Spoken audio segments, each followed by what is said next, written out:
एक बार की बात है, एक गंगापुर नामक गांव में एक गरीब लकड़हारा रामू रहता था। रामू का कोई परिवार नहीं था।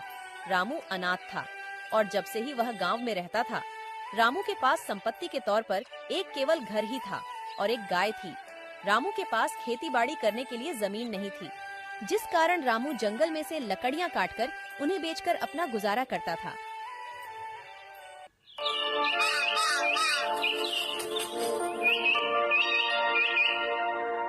रामू रोज सुबह उठकर अपनी कुल्हाड़ी उठाकर जंगल की तरफ लकड़ी काटने के लिए निकल जाता।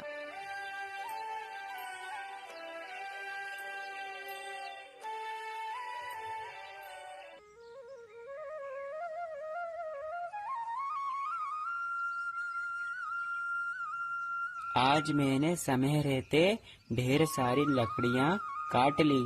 अब इन लकड़ियों को जाकर बाजार में बेच आता हूँ। इससे जो पैसे आएंगे उन पैसों से मैं अपने घर का राशन खरीदूंगा। रामू वो लकड़ियों का गड्ढा उठाकर अपने सर पर रख आगे बढ़ता है। अरे भगवान, आज इतनी गर्मी होने के कारण मेरा गला प्यास के कारण सूख गया और यहाँ आसपास कोई झील तालाब भी नहीं है। थोड़ी देर चलने के बाद रामू की नजर एक झोपड़ी पर पड़ती है। अरे, इतने घने जंगल में यह झोपड़ी यहाँ कैसे आई? ये झोपड़ी को तो मैंने पहली बार देखा। चलो अब मैं इस झोपड़ी के पास जाता हूँ।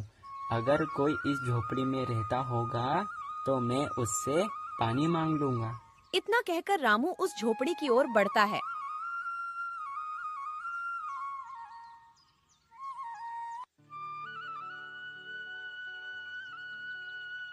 कोई है जो मेरी आवाज सुन पा रहा?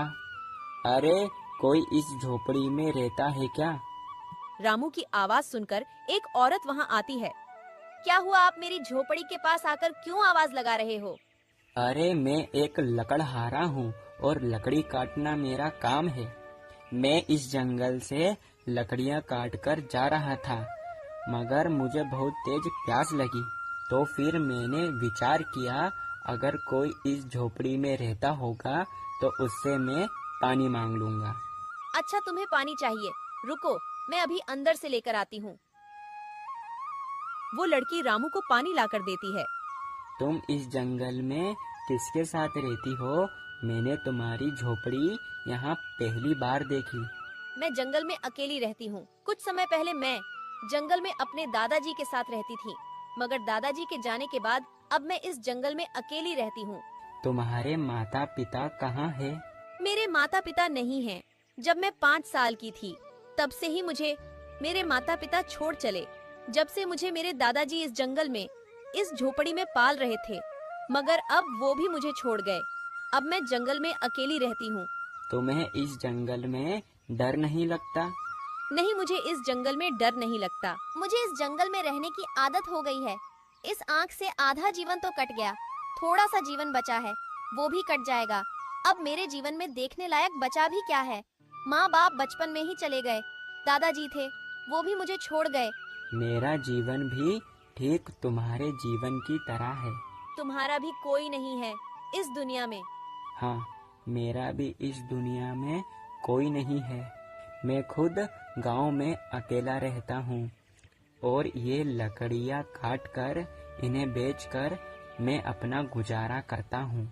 मेरे पास केवल मेरे दादाजी थे, मगर वो भी मुझे इस दुनिया में अकेला छोड़ गए।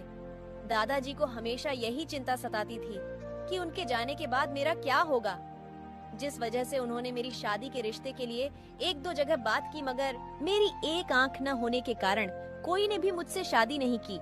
इसके दुख में दादाजी मुझे इस दुनिया में अकेला ही छोड़ गए।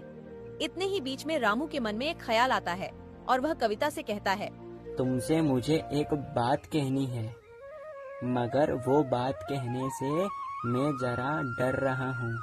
ऐसी क्या बात है जो तुम इतना सोच रहे हो? जो कहना है साफ साफ कहो। क्या तुम मुझसे शादी करना चाहोगी? क्या कहा तुमने? अगर नहीं तो तुम मुझे मना भी कर सकती हो। इस दुनिया में तुम्हारा भी कोई नहीं है और मेरा भी कोई नहीं है। हम दोनों ही इस दुनिया में अकेले हैं। हम दोनों साथ रहकर एक दूसरे के दुख और सुख को बांट सकते हैं। हम एक दूसरे के सहारे बनेंगे। मगर तुम मुझसे शादी करना क्यों चाहते हो? मेरी तो एक आंख ही नहीं है और दूसरी आंख से भी मुझे ठीक से दिखाई नहीं देता। मुझे उससे कोई फर्क नहीं पड़ता। तुम्हारा भी इस दुनिया में कोई नहीं है और मेरा भी इस दुनिया में कोई नहीं है। हम एक दूसरे के सहारे बनेंगे। मेरा पास के गांव में ही घर है। हम दोनों वहीं रहेंगे और मैं इन लकड़ियों को काटकर बाजार में बेचता हूँ। इससे हम दोनों का गुजारा आराम से हो जाएगा। ठीक है, जैसी तुम्हारी इच्छा, मुझे मंजूर है। फिर क्या, रामू और कविता गांव के मंदिर में दोनों शादी कर लेते हैं।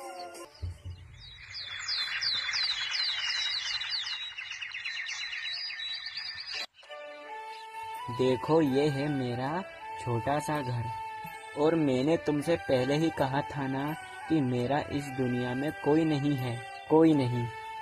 इसलिए तुम्हारा स्वागत करने के लिए कोई नहीं आया। पर तुम दुखी मत होना और ये बात याद रखना कि आज से तुम ही इस घर की मालकिन हो।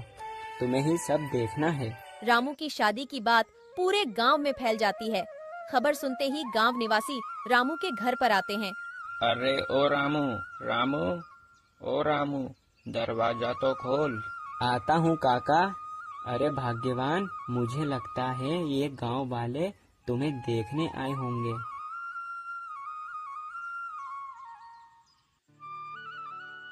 क्यों रे रामू, मैं तो समझता था कि तू बड़ा भोला भाला है।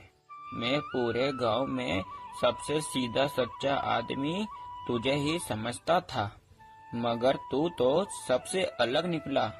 तूने तो शादी कर ली और हम गांव वालों के कानों कान तक खबर भी नहीं आने दी। रामू काका, ये तो तुमने बहुत गलत किया जो तुमने शादी तक की खबर भी नहीं दी। अरे मुझे तो बताने का मौका ही नहीं मिला और मैं तुम्हें क्यों नहीं बुलाता? तुम तो मेरे परिवार जैसे हो। वो सब तो ठीक है, नई दुल्हन से हमारी मुलाकात करवाएंगे या तुम ही बोलते रहोगे? हाँ, क्यों नहीं, अभी बुलाता हूँ। कविता, ओ कविता, जरा देखो तुमसे मिलने बाहर कौन आया है। कविता को देखकर गांव वाले चौंक जाते हैं। रामू काका, इसकी आंख किसने फोड़ दी? तुमने लड़की ठीक से देखी नहीं थी क्या?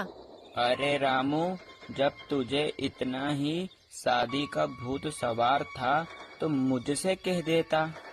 अंधी लड़की से बेहतर जमींदार के घर पर जो नौकरानी काम करती है, मैं उससे तुम्हारा विवाह करवा देता।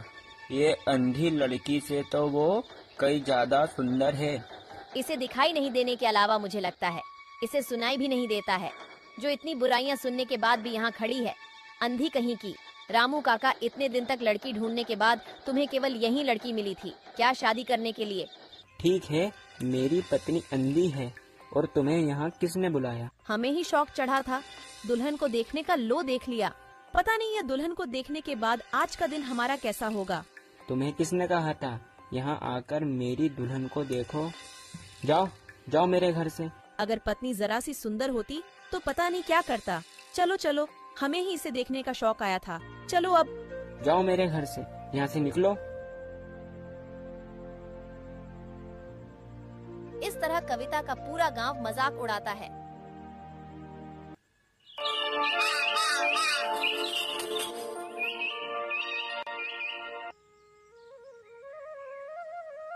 अरे सुनते हो जी, अरे तुम उठ गए, अब जाकर तुम नहा लो। जब तक मैं नदी से पानी लेकर आती हूँ, फिर तुम्हें मैं खाना बना कर दूंगी। ठीक है भाग्यवान, भाग्यवान, नदी से पानी मैं लेकर आ जाता हूँ। नहीं, पानी तो मैं ले आऊंगी, केवल तुम नहाकर तैयार हो जाओ। ठीक है भाग्यवान, जैसी तुम्हारी इच्छा। इतना कहकर कविता अपने घर से पानी भरने के लिए नदी की ओर निकल जाती है। देखो, अपने गांव की नई नवेली दुल्हन आ रही है। आने दो, आज इसे अच्छे से बताती हूँ। अगली बार यह नदी में पानी भरने का सोचेगी भी नहीं। जरा देखकर आना, मेरा मटका रखा है। उसमें पैर मत लगा देना। क्या बिमला, तुम कहना क्या चाहती हो? उसे दिखता नहीं है, यह अंधी है क्या? अरे हाँ, मैं तो भूल ही गई, ये तो सच में अंधी है। अरे मैं वही सोचूं कि रामू काका ने ये अंधी को पानी भरने के लिए आने कैसे दिया। अगर इसे दिखाई ना देते हुए नदी में गिर गई तो? अरे बिमला बहन, ये अंधी को मगर एक फायदा जरूर है। कैसा फायदा? मैं कुछ समझी नहीं। अरे जो हमें काजल 1 महीना चलता है, वो अंधी को कम से कम 2 महीना चलता होगा है। तुमने बिल्कुल ठीक कहा। कविता का खूब मजाक उड़ाते हैं और कविता वहाँ से घर आने लगती है।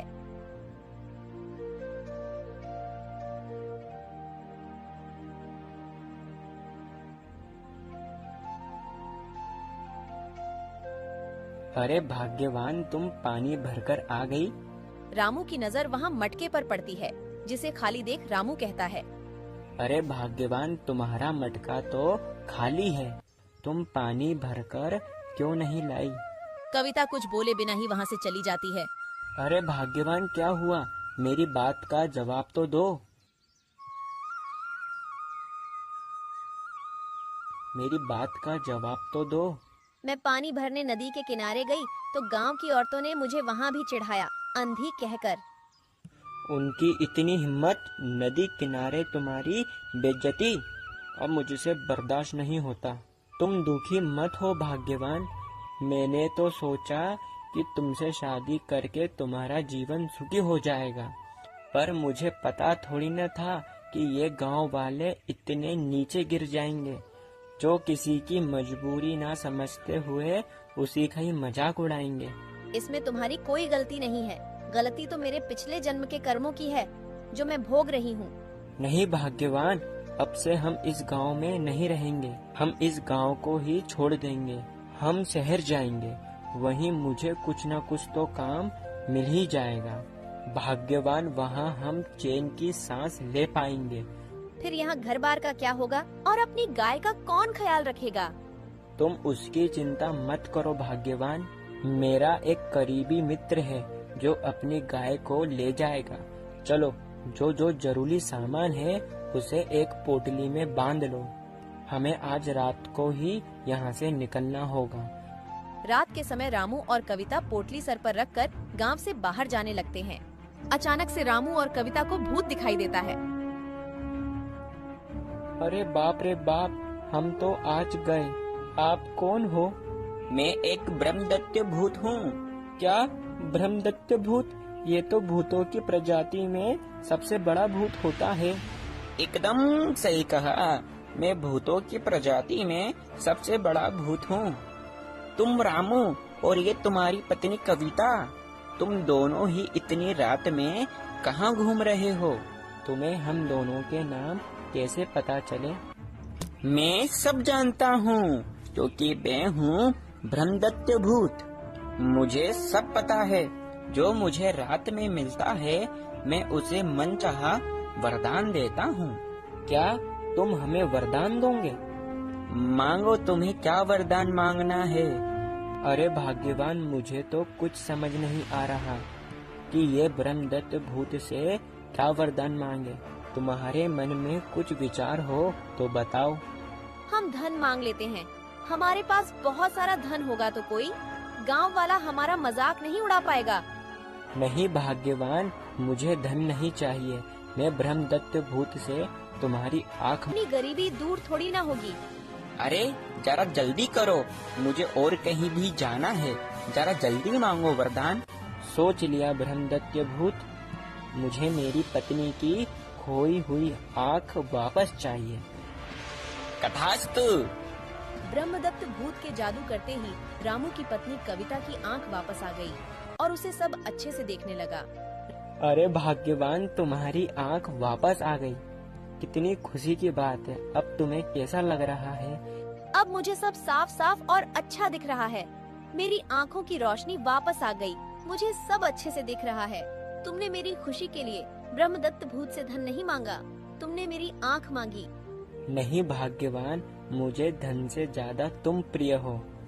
रामू और कविता की खुशी देखकर ब्रह्मदत्त खूब खुश हुआ और कहता, अरे वाह, तुम दोनों कितने खुश लग रहे हो।